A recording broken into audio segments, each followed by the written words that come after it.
Ah mon petit Johnny, tu vas retourner sur l'étagère, je te le dis. Qu'est-ce que c'est que ça? Ne jamais caresser dans le sens positif. Grand danger vous risquez. Dans la vie d'un autre, vous plongerez. Oh mais c'est quoi ce bordel? Il y a toujours une sakée sur la chaîne. Bonjour à toutes, bonjour à tous, j'espère que vous allez bien, c'est un honneur, c'est un plaisir de vous retrouver aujourd'hui. Avant toute chose, il fallait que je vous remercie parce que vous avez été nombreuses et nombreux à regarder, à liker et à commenter la dernière vidéo. Je vous demande de faire de même pour ce nouveau format, enfin un nouveau format. C'est pas vraiment le cas, mais en tout cas, j'ai besoin de vos pires anecdotes Pokémon. Alors Pokémon, hein, ça peut être un autre TCG, ça ne me dérange pas, c'est tout aussi intéressant. Mais voilà, n'hésitez pas à balancer. Bon, ce n'est pas vraiment la première vidéo sur le sujet, car il y a 3 ans, je vous racontais déjà une histoire. Que dis-je? Un drame qui souilla mon âme de jeune collectionneur. Oh. J'avais 8 ans et oui, mon papa venait de m'acheter mon premier booster du set de base. Première ouverture, les doigts tremblants, je sortais ma première carte holographique et là, Florizard. Écoutez bien, vous en avez 80 kilos là. C'est quelque chose à ne pas mettre entre toutes les mains. Vous imaginez bien, je fus la star de l'école le temps d'une journée, hein, le mal alpha de la cour de récréation. Mais donc du coup, je décidais de ranger mon petit Florizard, sans protection, hein, rien du tout, dans ma poche. En fin de journée, je vois maman qui approche, je décide de lui montrer et là, disparu. 23 ans plus tard, je ne l'ai toujours pas retrouvé. Qu'est-ce que c'est que ça?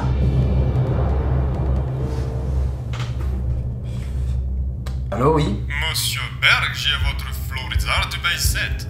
Bon, écoutez-moi bien, je ne sais pas qui vous êtes et je ne sais pas ce que vous cherchez non plus. Si c'est une rançon que vous désirez, bah dites-vous que je n'ai rien du tout, j'ai pas d'argent. Ah ben ouais, vous avez vu le prix du 95, comment vous faites hein, pour mettre de l'essence dans vos gros Porsche Cayenne, hein? Ça va, c'est bon. Bon, oui, j'ai peut-être pas d'argent, mais par contre ce que j'ai, ce sont des compétences particulières, acquises au cours d'une longue carrière. Des compétences qui font de moi un véritable cauchemar pour vous. Si vous la relâchez, ma petite carte de Florizard du set de base, on s'arrête là. Par contre, si vous ne la relâchez pas, je vous chercherai, je vous trouverai, et je vous tuerai. Oh non, c'est quand même un petit peu fort ça. Non, on recommence. Je vous chercherai, je vous trouverai, et je vous ferai très mal. Bonne chance, monsieur Berg. Ah merde. Bon allez, c'est parti pour les pires anecdotes Pokémon, juste après le générique. J'ai vraiment l'impression que j'ai déjà entendu cette fois quelque part. Bonjour et bienvenue.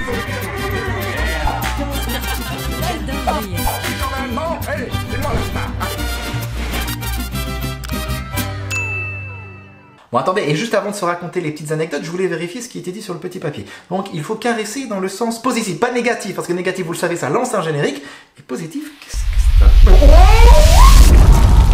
Enfin un peu de temps avec moi-même pour tailler ma barbe. Je suis chez Il y a quelque chose de bizarre là. Ilan? Mais vous êtes qui vous? Qu'est-ce que vous faites chez moi? Vous voyez pas que je suis occupé à tailler ma barbe? Oh merde, mais c'est génial, attendez, j'ai une idée. Bon écoute, Ilan, je propose que tu nous donnes une anecdote, ta pire anecdote sur Pokémon. Et après je te laisse tranquille, je te laisse vaquer à tes occupations. On fait ça? Hey, vous me reconnaissez peut-être, je suis Ilan Dubourg-Palette et je suis très heureux de me retrouver aujourd'hui sur la chaîne de Berg pour vous présenter une anecdote. Les amis, asseyez-vous confortablement, cette petite histoire va vous scandaliser. Nous sommes en 2021, je décide de reprendre ma collection de cartes Pokémon du Block X. Je check un petit peu tous les sites et je trouve une annonce qui est plutôt très intéressante sur le site Le Bon Coin. Vous savez, ce site où il y a environ 90% de cartes fausses. Je regarde de plus près cette annonce et je me rends compte qu'il y a énormément de cartes du Block X, donc ce que je recherche, mais aussi du Wizard et quelques cartes un peu plus récentes comme des cartes du bloc noir et blanc. Mais ce qui m'intéressait vraiment dans le lot, c'était les cartes holographiques. Je me rappelle très bien, il y avait un Deoxys holographique de la série Exemerald. On avait aussi quelques petites cartes X qui traînaient par-ci par-là et on avait un superbe Léviator holographique de Phantom Hollande. Donc moi je vois cette annonce, je me dis oh là là incroyable, vas-y let's go mon gars, tu vois. Je contacte donc immédiatement le vendeur, on discute en privé et là je sens que le gars il est un peu chelou. Il met du temps à répondre, il répond pas tout à fait à mes questions ou alors il répond un petit peu à côté et je me dis waouh c'est bizarre, on dirait qu'en fait sa collection il veut pas la vendre. Je vous cache pas que ça m'a vachement refroidi, j'avais vraiment l'impression de déranger la personne, mais d'un côté le prix était plutôt très alléchant donc je me dis allez vas-y c'est bon, ne perds pas ton temps, essaye de négocier avec lui, je pense que tu peux faire une bonne affaire. Donc c'est ce que je fais, je commence à parler, j'entame un processus de négociation et on arrive au prix de 70 € si je dis pas de bêtises, si je me souviens bien parce que ça date. Mais par contre, il voulait passer uniquement entre proches sur PayPal. Je ne vous cache pas que c'est vraiment quelque chose que je ne fais jamais. Je suis très réticent à passer entre proches. Mais là, je me dis 70 € c'est une somme, mais c'est pas non plus un truc de fou. La collection en vaut la peine. Vas-y, tu sais quoi, j'accorde ma confiance au vendeur et je paye 70 €. Bien entendu, pas de réponse du vendeur. J'envoie le paiement pendant 2 jours. Pas de nouvelles. Je commence vraiment à flipper grave. Les amis, c'était terrible.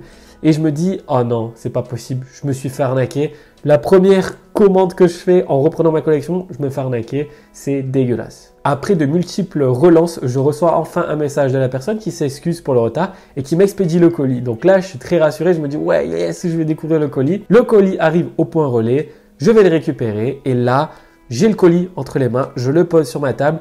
Et c'est parti, je lance ma caméra et c'était donc la première vidéo de ma chaîne YouTube.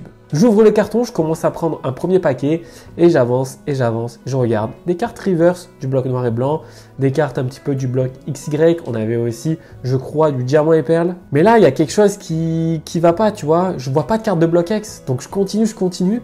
J'arrive à la dernière carte et pas de bloc X. En fait, ce qui s'est passé, c'est que le vendeur a tout gardé. Il a gardé les cartes holographiques, les cartes X. Et qu'est-ce que j'ai eu en retour? Des cartes communes, peu communes et des rares. J'étais dégoûté. Mettez-vous à ma place, les amis. Imaginez ma frustration de reprendre ma collection, de trouver une annonce, de l'acheter et d'avoir rien qui m'intéresse. Tout ça parce que le vendeur a été malhonnête. De là, j'envoie des messages privés très salés à la personne, mais bien sûr, je n'ai eu aucun retour. Morale de l'histoire, les amis, quand vous sentez qu'il y a quelque chose de louche dès le début, n'y allez pas. Toujours suivre son premier avis, son instinct. Deuxième chose, si vous ne connaissez pas le vendeur, ne faites jamais de paiement entre proches. Parce que moi, dans cette situation, je n'ai pu rien faire. Je n'ai pas pu faire un litige sur PayPal ou quoi, puisque je lui avais envoyé des sous entre proches. Voilà pour cette petite anecdote. C'est pas la meilleure des histoires, c'est pas l'histoire la plus joyeuse, mais ça m'a fait extrêmement plaisir de la partager sur la chaîne de notre ami Berg. Merci à toi pour ta confiance. Et bah, c'était Ilan, et on se retrouve très vite sur YouTube. Ciao. Merci pour ce partage, n'hésitez pas à me dire ce que vous en avez pensé et à me donner les vôtres. Alors attention, moi je vous propose non pas de vous redonner l'anecdote concernant Florizard, mais par contre je vais prendre un petit peu le contre-pied et je vais vous raconter mon meilleur souvenir. Il est assez simple en fait, c'est quand j'ai débuté ma collection. Vous le savez, j'ai commencé avec Soleil et Lune, avec la dernière extension, c'était Éclipse Cosmique. À ce moment-là, je ne connaissais que eBay, je pense pas que Vinted était développé comme il l'est maintenant. Et à ce moment-là, je décide d'acheter un display de la première extension Soleil et Lune. Alors je trouve un vendeur très sympa, il avait pas mal d'évaluations positives, je lui commande et 2 ou 3 jours plus tard, je ne sais plus exactement, il me dit écoute, je suis désolé, je n'ai plus de display Soleil et Lune, j'avais envoyé le dernier et j'avais pas retiré l'annonce. Et je fais bah flûte, zut, parce que voilà, je me dis je reprends la collection, je vais reprendre avec une première extension d'une série, et il me propose d'autres displays. On est en 2019, je vous le rappelle, et à ce moment-là, était sorti XY Evolution. Et il me dit, bah écoute, j'ai encore un display de XY Evolution, je veux bien te le remplacer par celui que je devais te donner. Et je fais bah... ouais, ok, pourquoi pas, mais à ce moment-là, je ne savais pas qu'est-ce qu'était XY Evolution. Et donc, je vais regarder, comme d'habitude, hein, vous savez, les réflexes sont toujours les mêmes. Je vais sur Pokécardex et je vois XY Evolution. Et là, je vois, waouh, c'est pas des reprints, hein, mais c'est des rééditions, en tout cas, du set de base, ce fameux set de base. Et je me dis, ah bah non, mais je dis directement oui. Et je vais vérifier un petit peu sur eBay à ce moment-là. Et ouais, parce que là, on est sur des displays, je pense qu'ils valent plus de 1000 €. À ce moment-là, ça valait entre 170 et 180. Mais lui me le fait au prix de celui de Soleil et Lune, donc à 145 €. Et donc du coup là je reçois mon display et je vous invite peut-être à aller voir mes anciennes ouvertures de XY. Alors ça vieillit, ok, hein, c'est pas le même merde de maintenant, il a moins de 30 ans déjà, il a plus de cheveux sur le caillou, mais bon voilà, la mise en scène, même ma manière de parler, j'étais beaucoup moins à l'aise, mais j'ai un excellent display, j'ai d'excellents souvenirs avec ce display. Ça, c'est vraiment ma meilleure anecdote. Bon, j'en ai 2-3 en plus, mais ça, je vous les raconterai lors du prochain épisode. Bon, écoutez, j'espère que vous avez apprécié cette vidéo. Ça a été un plaisir pour moi de la tourner, et je remercie bien évidemment, vous l'avez peut-être reconnu avec son accent de l'Est, Aurel Carte, qui faisait le monsieur Bonjance, et ensuite vous avez bien entendu reconnu Ilan du Bourg-Palette. Je vous invite à aller voir leur chaîne, à vous abonner si ce n'est pas encore fait. Je vous dis donc à très vite, des bisous, et le plus important, prenez soin de vous. Et je mettrai plus cette petite salopette parce que ça n'arrête pas de faire tic